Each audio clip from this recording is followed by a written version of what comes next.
ከመቅደስ ጀርባን መስጠት ማለት ለመቅደሱ ጀርባን መስጠት ማለት እግዚአብሔርን ትቶ የዚህን ዓለም ጥቅም ማሳደድ ማለት ነው።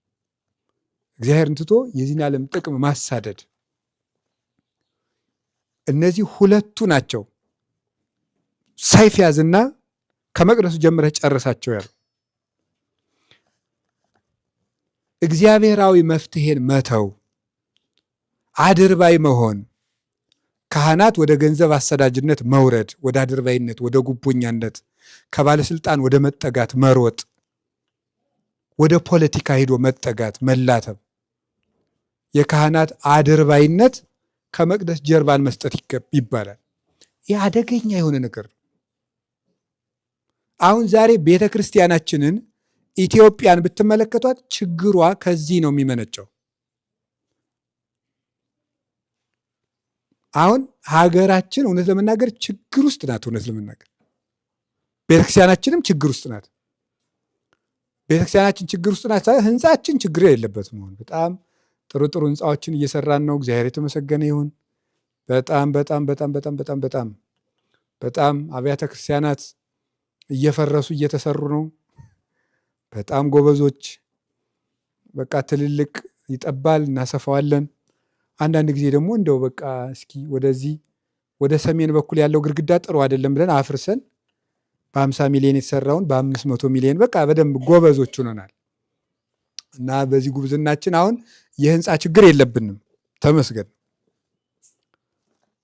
ግን ህንፃዎቹ ወደፊት አዳራሽ ይሁኑ ምን ይሁኑ የሚያውቃቸው የለም፣ የሚገባውም የለም፣ የሚያስተውልም የለም። ነገ ማን ነው የሚገባባቸው የሚለው ጥያቄ ውስጥ ነው። ማን ነው የሚኖርባቸው የሚለው ጥያቄ ነው። ዝም ብሎ መገንባት ብቻ ነው፣ መቆለል ነው። ስለዚህ መቅደሳዊ መፍትሄ ተትቷል ነው። መቅደስ ገብቶ አልቅሶ ምህላ ይዞ መፍትሄ ማምጣት ቀርቷል። መሞዳሞድ ነው የዚህ ዘመን መፍትሄ፣ መሞዳሞድ፣ እግዚአብሔርን ትቶ የፍጡር መፍትሄ መፈለግ፣ እግዚአብሔርን ጨርሶ መተው፣ አለቃ የሌለው ህዝብ መምሰል፣ አውራ የሌለው ንብ መምሰል፣ ዝም ብሎ ሁሉ በየጓዳው መንጫጫት ብቻ በለፍለፍ ዝም ብሎ ሁሉም የመሰለው ይህ ዘመነ መሳፍንትን ነው የሚመስል።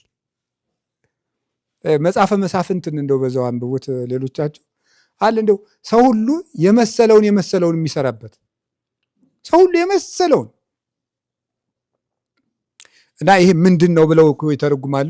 መጽሐፈ መሳፍንት የመጨረሻውን ቁጥር የሚተረጉሙ ሊቃውንት ሰው ሁሉ በዚያ እስራኤልም በዚያ ወራት ንጉሥ አልነበራቸውም፣ ሰው ሁሉ የወደደውን ልቡ የወደደውን ይሰራ ነበር የሚለውን ይሄ ንጉሥ አልነበራቸውም የሚለው እግዚአብሔርን ንጉሥ ያላደረጉ የእግዚአብሔርን ንግስና ጌታ አድርገው በሱ መመሪያ የማይሄዱ ንጉሥ ሲኖር እንግዲህ ሕግ ይኖራል።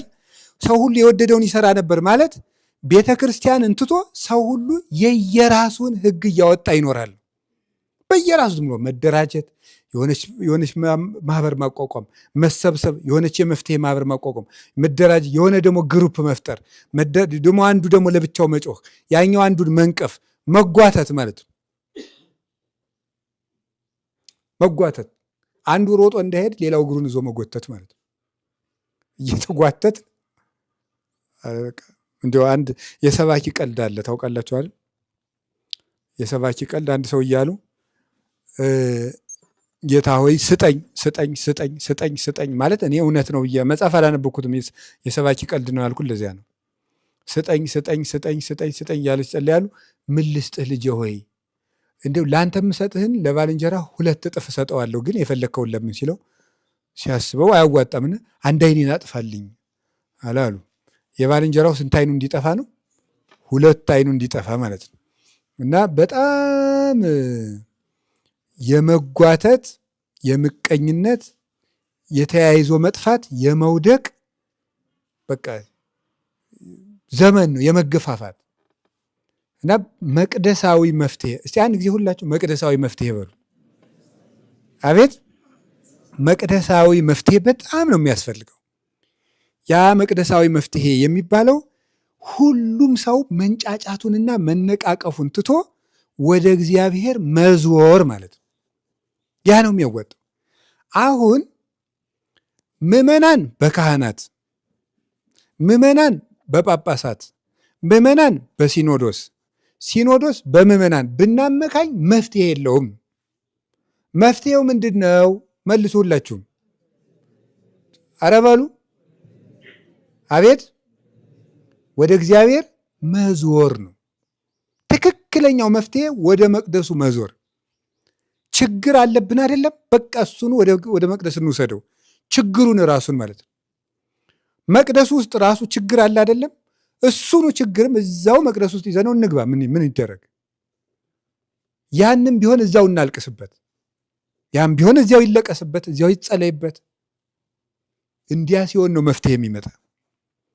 አሁን ግን ስናስበው ግን እያንዳንዳችን አሁን ሰው ታውቃቱ፣ ሰው በጣም ከመቸገሩ የተነሳ እያንዳንዱ ሰው የቤተ ክርስቲያን መፍትሄ አፍላቂ ሆኖ በሚዲያ ይጮሃል። ሁሉም ሰው እንዲህ ቢደረግ ጥሩ ነው፣ እንዲህ ቢደረግ ጥሩ ነው፣ እንዲህ ቢደረግ ጥሩ ነው፣ እንዲህ ቢደረግ ጥሩ ነው። እንዲሁም መናንያንስ ጥሩ ናቸው፣ እዚሁ ናችሁ፣ ምንም የምሰሙት ነገር የለም። ህዝቡ እኮ እዚያ ሲነታረክ ነው የሚኖር። እኔ እንዲያው ችሎታውን ሁሉ ይገርመኛል። ማለት ትዳሩ አለ፣ ኑሮ ውድነቱ አለ፣ እንጀራ አለ፣ ሰርቶ መብላት አለ፣ ፖለቲካው አለ። ደግሞ በዚህ ለቤተክርስቲያን ሲነታረክ ታረገዋለ እንትና አሳይሃለሁ ሲባባል ነው የሚውል ማለት ነው ቀኑ